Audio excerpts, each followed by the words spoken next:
Tanguay électronique en première ligne. On parle de capitale au stade municipal. Pour les fans du junior, on parle des remparts. On manque pas une victoire du rouge et or. À l'esprit sportif, on aime le sport. À tous, bon mardi, bienvenue à l'Esprit sportif. Un peu plus tard dans notre émission aujourd'hui, on parlera de triathlon et du nouveau nom de l'Amphithéâtre de Québec. Mais d'abord, le sujet qui retient l'attention ce soir, c'est ce match ultime entre les Remparts de Québec et les Screaming Eagles du Cap-Breton. Égalité 3-3 avant ce 7e et dernier match. Voici le résumé de cette rencontre importante pour les Remparts.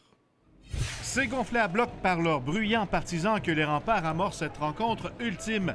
Les visiteurs trouvent le moyen de calmer la foule en marquant un premier but alors qu'il n'y avait que 53 secondes d'écoulées au match. Jacob Smith joue les troubles-fêtes sur le troisième tir du Cap-Breton sur Zach Foucalé. Même si les Québécois se font menaçants par la suite, les Screaming Eagles demeurent opportunistes. Avec 2 minutes 18 à jouer au premier 20, le tir des poignets de Clark Bishop surprend le gardien des Remparts. C'est déjà 2-0. Mais les Remparts n'arrêtent pas d'attaquer et réussissent finalement à déjouer Alexandre Bélanger, solide jusque-là. Avec 7 secondes à jouer au premier 20, Dimitro Timashov profite du retour de lancer d'Adam Erney pour déjouer le gardien des visiteurs. C'est maintenant 2-1 Cap-Breton. Les Remparts reviennent en force en deuxième et nivellent la marque à 2 minutes 32. Jérôme Verrier profite de la belle passe de Vladimir Skachev pour inscrire son troisième filet des séries. C'est 2-2. Moins de 5 minutes plus tard, c'est à nouveau Skachev qui sera à l'origine du premier but des séries de Massimo Carrozza, qui soulève la foule en déjouant Bélanger. Une passe ira à Jérôme Verrier, 3-2 Québec. Dominant leurs adversaires par leur vitesse, les Remparts profitent d'un avantage d'un homme pour creuser l'écart. Marc-Olivier Roy repère Ryan Graves dans l'enclave qui inscrit son troisième des séries. 4-2 Remparts qui domine au chapitre des lancers 35-14 après 40 minutes de jeu. Début troisième, Québec frappe tôt quand Adam Erney vole la rondelle au défenseur et contourne le filet pour venir déjouer le gardien des Screaming Eagles. C'est 5-2. Les Remparts qui l'emporteront finalement 6-3 pour éliminer les coriaces Screaming Eagles en 7 rencontres et accéder au quart de finale. Les Remparts qui affronteront les Islanders de Charlottetown au prochain tour. La Game 7, on l'a joué en 3 étapes, 3 games différentes, première, deuxième, troisième période. Puis c'est sûr que le but en fin de première a fait du bien. Là. Fait qu'on les a donné la première période, puis on est parti sur une nouvelle attitude, appelle ça comme tu veux, en deuxième période. La deuxième période, ça a été toute une période. Ça a bien été toute la game. On a bien joué. Cap-Breton nous a donné tout ce qu'on pouvait handler. Là, ce que j'ai tellement handlé. Ils ont très, très bien joué. On n'a pas lâché.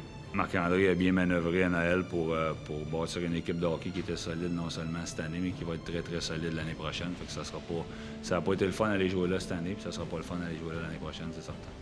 On s'était dit, peu importe ce qui arrivait tôt dans le match, on allait garder notre focus puis jouer notre match du début jusqu'à la fin. Puis on a montré beaucoup de caractère ce soir puis on a respecté notre plan, donc ça l'a payé.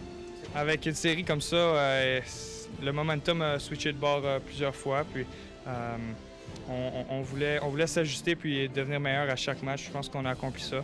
Puis ce soir, on a livré la marchandise, puis on a connu un bon match d'équipe, donc on est content du résultat. Ça fait vraiment du bien, on avait vraiment de la pression. On sait que cette année, on a vraiment beaucoup de pression, l'équipe au complet. Fait que là, on a passé la première ronde, c'était ça notre but. Puis là, on va de l'avant. Et c'est aujourd'hui que le groupe Sport et Divertissement de Québécois dévoilait le nom du nouvel amphithéâtre de Québec qui s'appellera dorénavant le Centre Vidéotron. Le reportage de José Dagagniel.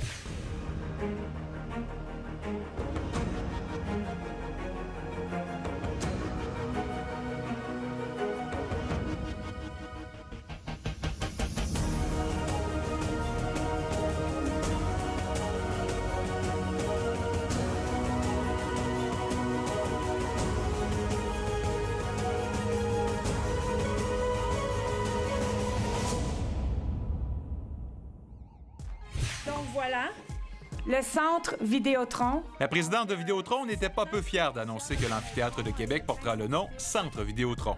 Pour nous, Québec, c'est vraiment un secteur très important. 600 000 clients pour nous. On a 600 employés qui travaillent dans la région, 10 000 entreprises qui nous font confiance. Donc, c'est vraiment, je dirais, un geste symbolique pour nous aujourd'hui. Donc, on est extrêmement heureux de cette annonce-là. Aucun détail n'a été dévoilé sur la valeur du contrat ni sa durée. Québecor, qui gère les droits de l'édifice, se dit très heureux du choix de sa filiale Vidéotron. Nous avons eu plusieurs discussions avec plusieurs potentiels.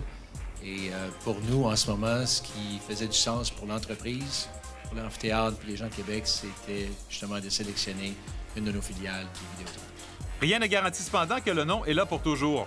Des clauses du contrat prévoient qu'une renégociation est possible avec Vidéotron ou d'autres entreprises si une équipe de la Ligue nationale aboutit à Québec. Mon rêve ultime, c'est d'être là à long terme, mais on verra le cas échéant lorsqu'un club de hockey va arriver, s'il y a des discussions à avoir. C'est certain qu'on a des dispositions à cet égard-là pour avoir des discussions au moment opportun. Certains spécialistes en marketing se disent surpris du choix de Québecor qui doit verser 33 millions de dollars à la Ville de Québec pour avoir le droit de vendre le nom de l'édifice et 30 millions supplémentaires avec une équipe de la Ligue nationale. Stratégiquement, ça peut avoir du sens, mais en termes de revenus garantis, nouveaux revenus, on est assez surpris, surtout avec les attentes qu'il avait créées. En tout cas, pour ma part, je suis surpris. Un amphithéâtre dont le nom sera francophone. Le maire de Québec, lui, était ravi de voir le nom d'une entreprise québécoise apparaître sur l'édifice. Bien, moi, je suis fier de ça et je trouve que notre société évolue parce que peut-être qu'il y a 15 ans, ça ne serait pas arrivé. Alors, ça veut dire que l'économie du Québec change. Le nom Centre Vidéotron n'apparaît pas encore sur l'édifice. Le tout se fera au cours des prochains mois, assurément à temps pour l'ouverture officielle, prévue le 15 septembre. José Lagagnère pour l'Esprit sportif. Après la pause à vos espadrilles, on parle de triathlon. On revient dans 3 minutes 30.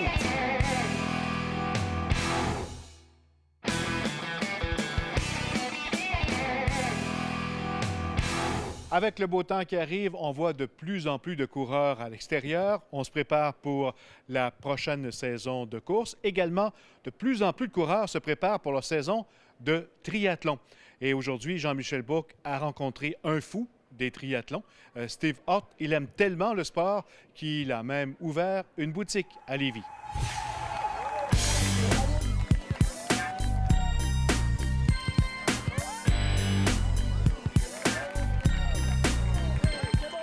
La popularité de la course n'est pas à dénigrer, on le voit, là, ça tombe sous le sens. Il y a plein de gens qui courent, surtout avec l'arrivée du soleil.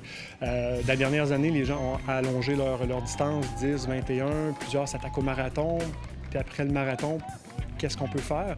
Le triathlon devient une option hyper intéressante de jumeler d'autres sports puis de varier l'entraînement dans le temps. Puis il y a des distances extrêmement accessibles en triathlon pour commencer, pour débuter. On commence avec le sprint jusqu'au fameux Ironman là, qui demande beaucoup, beaucoup plus d'efforts, mais qui demeure accessible quand même pour des pères et des mères de famille là, qui veulent y mettre le temps.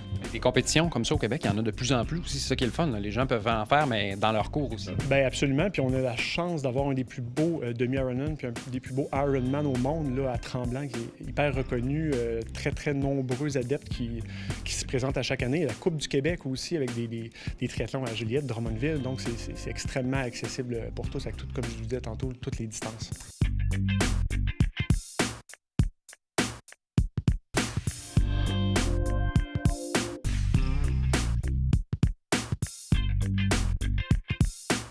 Faire la transition du jogging, de la course, à faire un Ironman ou à faire du triathlon, il y a quand même une marge aussi.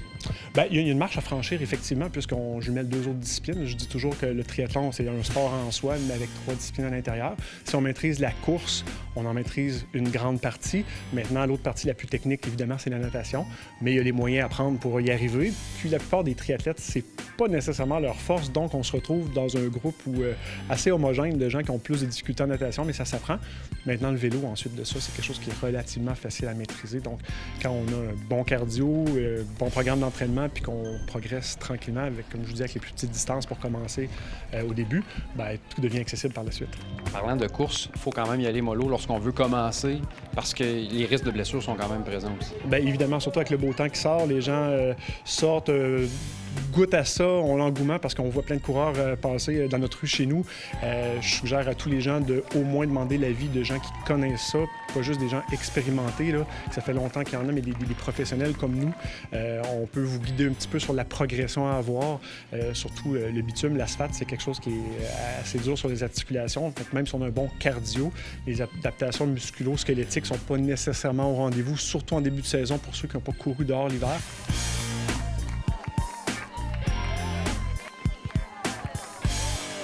Nicolas Matt, vous êtes orthésiste. C'est important la santé des pieds quand on veut se mettre à courir aussi puis à faire soit du triathlon ou encore de la course. Oui, effectivement, c'est sûr que le choix d'une bonne chaussure, c'est primordial, mais il faut aussi valider, vérifier le type de pied. Donc, des fois, les gens vont nous arriver avec des blessures qu'ils ont eues dans le passé. Est-ce que c'est un mauvais choix de chaussure ou simplement parce qu'il y a d'autres problématiques associées?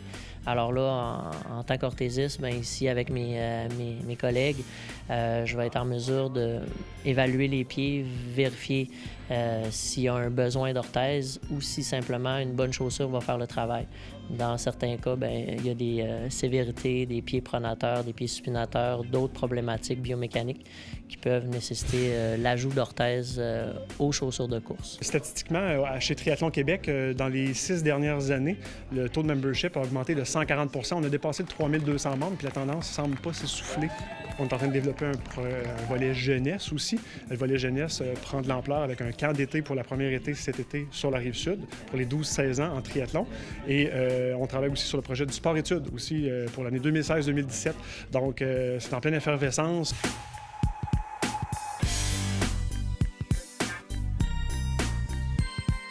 Les gens qui veulent se développer, j'allais dire intégralement, c'est un grand mot, mais la natation, le vélo, la course, si on jumelle tout ça ensemble, vous pouvez vous imaginer que vous allez avoir une santé globale parce qu'il faut absolument bien manger aussi avec les volumes d'entraînement qu'on fait. Si on met cette qualité-là dans notre quotidien, on va juste se sentir mieux, puis nos enfants vont nous suivre. Je dis toujours que les enfants, ils font ce qu'on fait, ils font pas ce qu'on dit.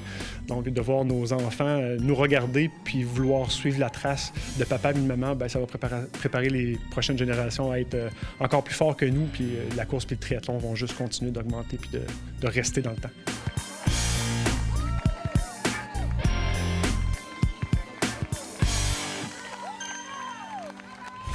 Voilà qui complète l'Esprit sportif pour aujourd'hui. Je vous rappelle que vous pouvez revoir toutes nos émissions en vous rendant sur le site Facebook, l'Esprit sportif. Bye-bye, à demain.